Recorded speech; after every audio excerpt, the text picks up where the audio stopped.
আমরা শুধু একটি সুষ্ঠু নির্বাচন নিয়েই সন্তুষ্ট থাকলে চলবে না, দুইবারের বেশি প্রধানমন্ত্রী থাকতে পারবে। পার্লামেন্টে শুধু মহিলাকে পুরুষ এবং পুরুষকে মহিলা ছাড়া সবকিছু করা যায়, কিন্তু আমরা কি করেছি, পার্লামেন্টে কিছুই করা যায় না। আমরা শুধু একটি সুষ্ঠু নির্বাচন নিয়েই সন্তুষ্ট থাকলে চলবে না, আমাদের একটি সাংগঠনিক কাঠামো, আমাদের একটি সাংবিধানিক কাঠামোতে একটি সংস্কার করতে হবে, যার মাধ্যমে আমাদের গভর্নিং সিস্টেম, শাসন পদ্ধতিতে কিছু পরিবর্তন হয়।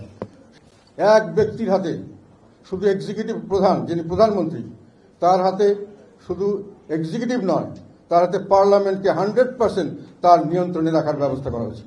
দলীয় নেতাদের অন্য কোনোভাবেই দলের সমর্থনের বাইরে, দলেরকে সমর্থন ছাড়া অন্য কোনোভাবে ভোট দেওয়ার কোনো অধিকার দেওয়া হয় নাই।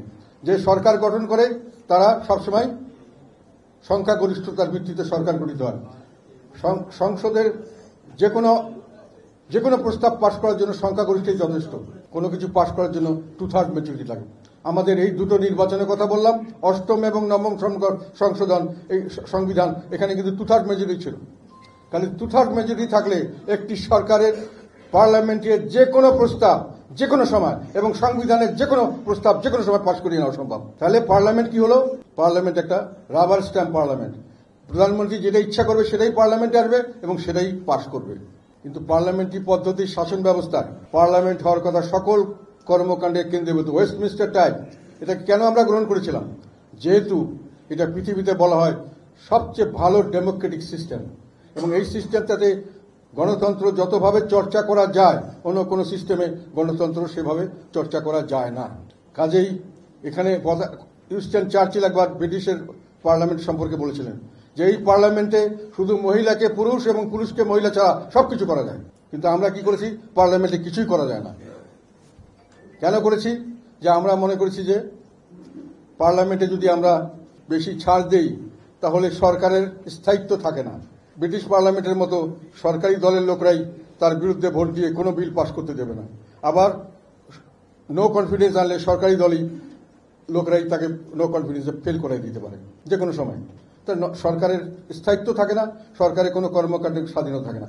ফলে আমাদের সিস্টেম করা হচ্ছে এরকমভাবে যে আমরা সরকারকে নির্বিঘ্নে চালাতে দেব, কিন্তু এটা করতে গিয়ে পার্লামেন্টারি সিস্টেমের যেটা মূল স্পিরিট, যে পার্মানেন্ট সকল কাণ্ডের কেন্দ্রবিন্দু হবে, সেটাকে আমরা ধ্বংস করে দিয়েছি। সেই জন্য আমি একটা প্রস্তাব দিয়েছি, যেটা পৃথিবীর অনেক জায়গায় অনেক কিছু সিস্টেম আছে, পাকিস্তানে একটা সিস্টেম আছে, অনেক জায়গায় কিছু কিছু ফ্লেক্সিবিলিটি দেওয়া হয়েছে। পাকিস্তানে বলা হচ্ছে বাজেট পাসের সময়, নো কনফিডেন্সের সময় তারা সাপোর্ট দিতে হবে। আমি মনে করি এটা সঠিক হয়নি। ইন্ডিয়াতে একটা প্রস্তাব আছে, আমি এখানে এটা দিয়েছি। ইন্ডিয়ার পার্লামেন্টে, ইন্ডিয়ার সংবিধানে একটা ব্যবস্থা আছে এখানে, যেটা আমি এখানে দিয়েছি। সেটা হলো কোন দল, সরকারি দল হোক, যে দল হোক, যদি 1/3 মেম্বার স্প্লিট হয়ে যায়, আমরা যদি মনে করি 1/3 যে একসাথে হয়ে গেলাম এবং তারপরে আমরা যে কোনো দিকে ভোট দেব, কমপক্ষে 1/3 হতে হবে। তাতে করে হর্স ট্রেডিং, মানে পয়সা দিয়ে কিনে নিবে আমাদের পার্লামেন্টে, যেটা আমরা ভয় করি যে আমাদের লোকের ফাইন্যান্সিয়াল বা অন্যান্য লোভ লালসা ব্রিটিশের চেয়ে বেশি, আমাদের স্ট্যান্ডার্ড অফ এথিক্স কম, ফলে আমরা সেখানে যেতে পারি না, আমরা হট করে পয়সা বিক্রি হয়ে যায়। ইন্ডিয়া তো সেটা আছে, পাকিস্তানে আছে, অনেক দেশে আছে। ফলে এটাকে রেস্ট্রিকশন করলে 1/3 যদি হতে হয় তাহলে আমি একদিকে দিতে পারবো। এটাতে করে কিন্তু পার্লামেন্ট ফ্লেক্সিবল থাকবে। At the same time horse trading সহজ হবে না, কারণ 1/3 না হলে আমি যদি কোনো একটা লোককে একটা বিলের পক্ষে ভোট দিতে চাই, তাহলে একজনকে আনলে হবে না, একসঙ্গে দলের 30 জন থাকলে 10 জনকে কিনতে হবে। এবং সরকারি দলের এগেইনস্টে যদি নো কনফিডেন্স আনতে চাই, 151 যদি হয়, তাহলে তাকে কমসে কম তার থেকে আমার ওই 1/3 মানে 51 জন লোককে আমার ছুটি আনতে হবে, হুইচ ইজ ডিফিকাল্ট। এটা ইন্ডিয়াতে কাজ করছে, এই জন্য আমি এটা সাপোর্ট করেছি, এটার জন্য আমি প্রস্তাব দিয়েছি। আর সেকেন্ড প্রস্তাব হলো যে অনেক সময় দেখা যায় যে একটা ব্যালেন্স করা যায় কিভাবে, যদি পার্টির প্রধান যদি প্রধানমন্ত্রী না হন, তাহলে প্রধানমন্ত্রী আর পার্টির প্রধানের মধ্যে একটা ব্যালেন্স হতে পারে। প্রধানমন্ত্রী একটা করতে যাচ্ছেন, পার্টির প্রধান রাজি না হলে একটা ওখানে হতে পারে। আমি সেই জন্য বলেছি পার্টি প্রধান এবং সরকার প্রধান যেন এক ব্যক্তি না হয়, এটা আমাদের প্রস্তাব।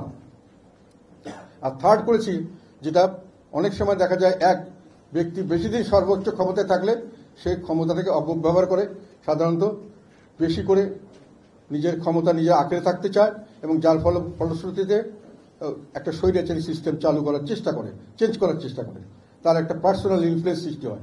এই জন্য দুইবারের বেশি প্রধানমন্ত্রী থাকতে পারবে না। আমাদের সংবিধানে কিন্তু দুইবারের বেশি প্রেসিডেন্ট থাকতে পারবে না এই সিস্টেম আছে, কিন্তু প্রেসিডেন্ট এখন কোনো ক্ষমতা নাই।